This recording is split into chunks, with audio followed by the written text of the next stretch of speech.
Tim Rupert's beloved family pet Winston developed a limp after training one day. His trip to the vet revealed it was bone cancer. Well, it was a diagnosis Tim found hard to believe, and not sure if God healed pets, the Ruperts turned to prayer.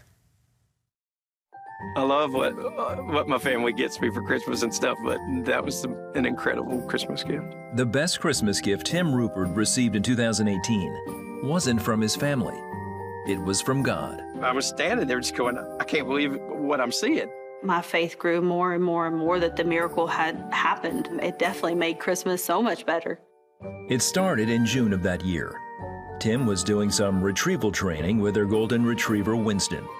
The 4-year-old isn't just a hunting dog. 100% part of the family, yeah. In fact, I feel like we live with him instead of him living with us. He is a joy to our family. I mean, and to me particularly, he's my buddy. After training, Tim noticed Winston starting to limp and favor his right front leg. It wasn't uncommon for him to come home with something kind of an aching pain. At first, I thought that, yeah, he's pulled a muscle or maybe even strained a ligament or something like that. When Winston didn't improve, Tim took him to the vet. X-rays showed Winston had bone cancer, a diagnosis Tim had a tough time believing. There's no possible way he has bone cancer. He's 4 years old, and he's in fantastic physical shape, and bone cancer is for, older dogs, and my initial reaction was that she's wrong. The vet gave Tim 2 treatment options: amputate the leg or radiation. Either way, Winston had less than a year to live. The vet left the room so Tim could call Karen. We were both pretty distraught about the situation and the diagnosis and what we were going to do about it. I just started crying because I thought, he's only 4, and how can that be? He's in the prime of his life. As Christians, Tim and Karen believed in God's power to heal. They just weren't sure if it applied to their pet.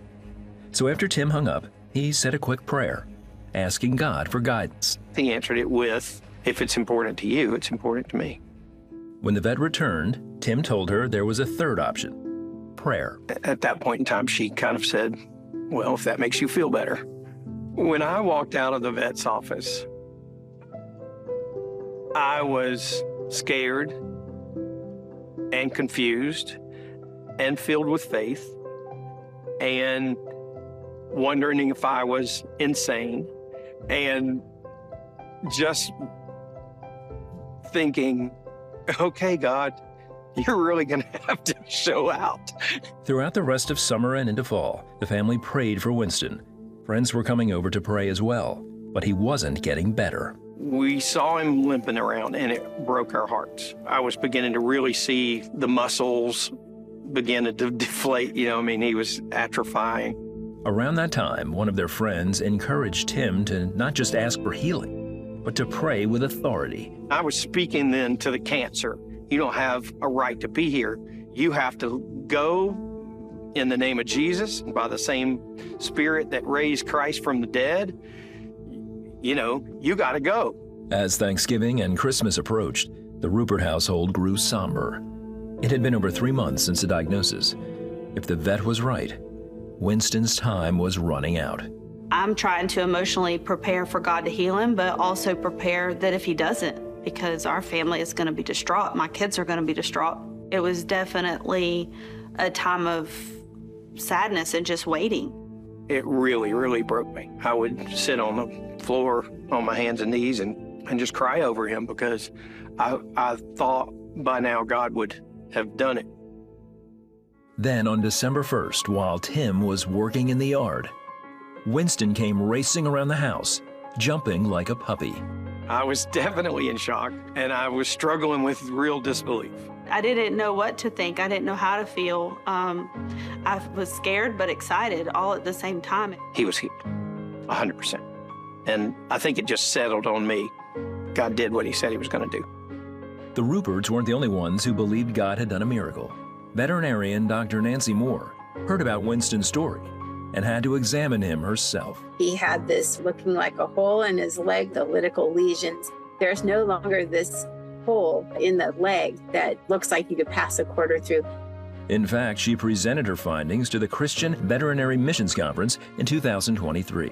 And the only therapy that Winston had was prayer. The bone is filled in. It is no longer painful for this sweet, precious dog. And we have the glory of God to thank and point back to the Lord, because no one from a human medical standpoint intervened. It was a Christmas gift the Rupards will never forget. Today, Winston is still going strong.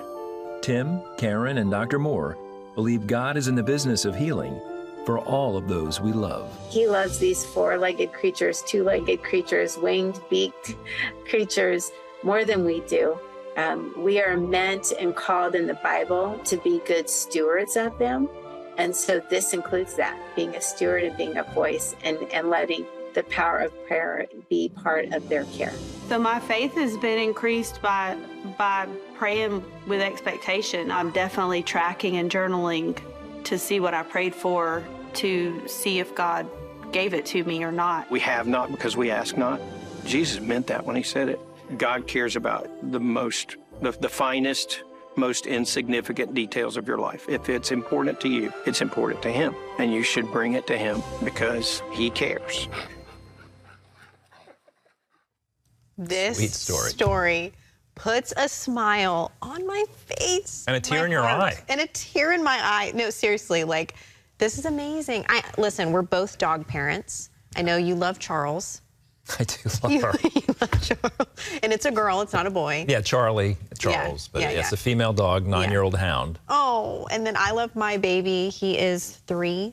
He's a he's a mini golden doodle. I do have a picture. I'm sad you don't have a picture. We're of real Charles, professional. How you're going to hold it up on your phone?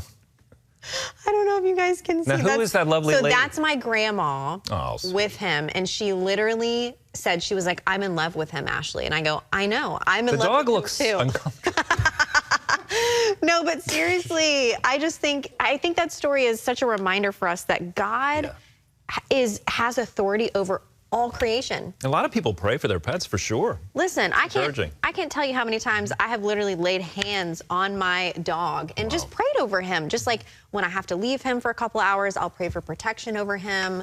You know, just those sorts of things. I think that's okay, you know? So. I admit, over the years, I have not, unless it's a crisis. You haven't laid hands on Charles? Well, I mean, not too much in prayer. But she's sweet. I remember my little dog growing up, his name was Chompers. He was a sweetheart. The whole town knew Chompers. He actually showed up in my school. The whole town? Yes, he just used to. It was different back then, you know? Wow. 40 years ago, it was different. Your dog could just walk around town. It wasn't like the laws now. And that's so cool. He showed up in my school, came in. It was very embarrassing serious? at the time. Yeah, Chompers, everybody knew Chompers. The police used to bring him home. A lot of fun. The police would bring your dog home? It was a different era back then in New Jersey, yeah. Your dog was a legend. It was a legend. Chompers. Rip. R.I.P. We love you, Chompers. Anyways, we just hope and pray that story just encourages you. Listen, the dad, Tim Rupert, he said, you have not because you ask not. So ask for healing. Why? I was just picturing the childhood stuff. I'm sorry. Thank you for being with us, everybody. Yeah, we love you guys. Here's a word from Psalm 145:18. The Lord is near to all who call on him, to all who call on him in truth. God bless you, and pray for your pets.